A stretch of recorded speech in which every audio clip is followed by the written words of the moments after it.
मुख्यमंत्री मोहन यादव की अध्यक्षता में हुई कैबिनेट बैठक में कई महत्वपूर्ण प्रस्तावों को मंजूरी दी गई। जहां गेहूं का समर्थन मूल्य 2,585 रुपए प्रति क्विंटल तय किया गया है, वहीं जू में घायल जानवरों के लिए रेस्क्यू सेंटर बनाने का निर्णय लिया गया है। आइए जान लेते हैं कौन कौन से फैसले लिए गए हैं। देखिए ये खास रिपोर्ट। मोहन कैबिनेट बैठक में कई अहम फैसलों पर मुहर। गेहूं का एमएसपी 2,585 रुपए प्रति क्विंटल तय।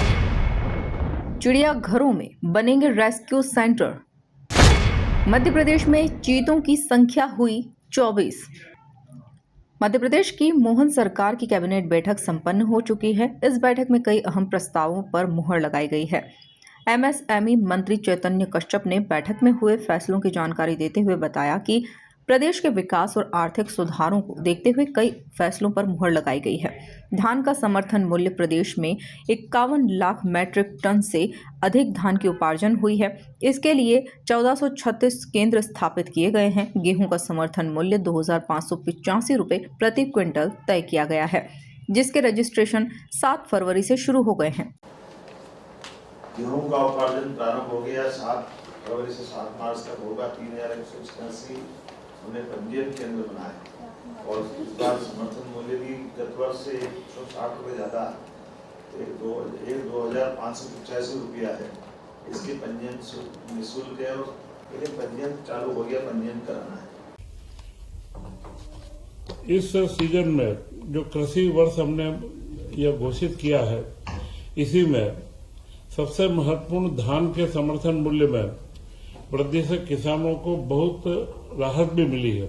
25-26 में 51.74 लाख मीट्रिक टन से अधिक धान का उपार्जन मध्य प्रदेश में हुआ है और समर्थन मूल्य 2369 रुपये निर्धारित था।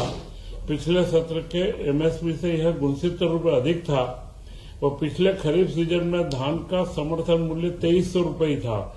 तो यह जो 69 रुपये अधिक होने से और समर्थन मूल्य के ऊपर 43,52,905 मीट्रिक टन का उपार्जन किया गया और 8,59,000 किसानों के द्वारा धान का इसमें पंजीयन किया गया था। तो इस वर्ष इसके 1436 केंद्र स्थापित भी किए गए थे और इसी के क्रम में अब गेहूं का सीजन अब चालू होने वाला है, तो गेहूं के लिए उपार्जन में 7 फरवरी से 7 मार्च की तिथि निश्चित की गई है और 26-27 के लिए 2585 रुपये जो केंद्र सरकार के द्वारा एमएसपी घोषित किया गया है, वह पिछले वर्ष से 160 रुपये ज्यादा है।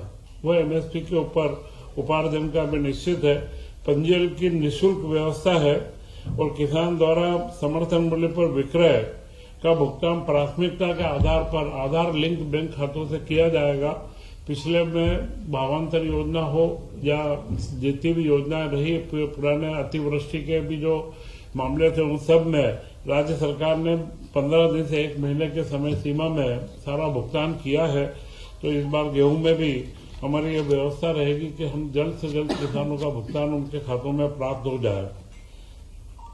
मंत्री चैतन्य कश्यप ने बताया कि अब मध्य प्रदेश में कुल चीते 24 हो गए हैं। चीतों की संख्या बढ़ना, उसी के साथ में वन्य जीव के साथ में पर्यटन की वृद्धि हो, क्योंकि मध्य प्रदेश में सबसे अधिक वन क्षेत्र हैं और वन क्षेत्रों में पर्यटन की बहुत संभावना है। जहां चिड़ियाघर बनाए जाते हैं, वहीं एक रेस्क्यू सेंटर भी बनाया जाएगा ताकि घायल पशुओं का उपचार कर उन्हें स्वस्थ होने तक जू परिसर में रखा जाए।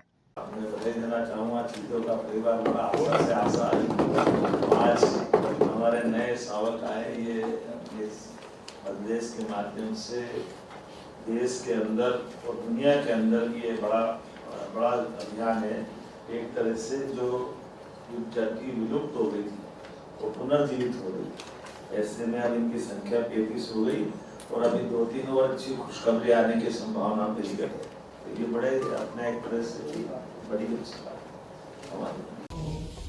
इसी के साथ में हम लोग लगातार देख रहे हैं मध्य प्रदेश में वन्य जीवों का संरक्षण बढ़ा है और हमारे यहाँ पर चीतों का परिवार भी बढ़ा है। इस बार चीतों का परिवार करीब हमारे बीच में 2 शावकों का जन्म हुआ और उसी के साथ में कूनो राष्ट्रीय उद्यान में 5 शावकों का जन्म हुआ और अब मध्य प्रदेश में कुल चीते 24 हो गए हैं। चीतों की संख्या बढ़ना, उसी के साथ में वन्य जीव के साथ में पर्यटन की वृद्धि हो, क्योंकि मध्य प्रदेश में सबसे अधिक वन क्षेत्र है और वन क्षेत्रों में पर्यटन की बहुत संभावना है और जिससे रोजगार की भी संभावना है। तो उसके अंदर भी हमारी वृद्धि हो रही है, क्योंकि सफेद टाइगर भी इंदौर की जू के अंदर एक सफेद टाइगर मिला है और इसके अलावा रीवा में भी हम लोग उसके लिए प्रयासरत हैं। इसी के साथ मुख्यमंत्री जी ने एक नई योजना को बनाने का भी निर्देशित भी किया है कि जहां पर जू बनते हैं जिनमें हमारे वन्य जीवों को रखा जाता है, उसी के साथ में एक रेस्क्यू सेंटर भी बनाया जाए। कुल मिलाकर मोहन सरकार के यह फैसले साफ संकेत देते हैं कि सरकार की नीति किसान कल्याण, पर्यावरण संरक्षण और आर्थिक मजबूती पर केंद्रित है। गेहूं के समर्थन मूल्य से किसानों को राहत मिलेगी, तो वहीं रेस्क्यू सेंटर जैसे फैसले मध्य प्रदेश को वन्य जीव संरक्षण का मॉडल राज्य बनाने की दिशा में अहम कदम साबित होंगे। Bureau report, MP news, Bhopal.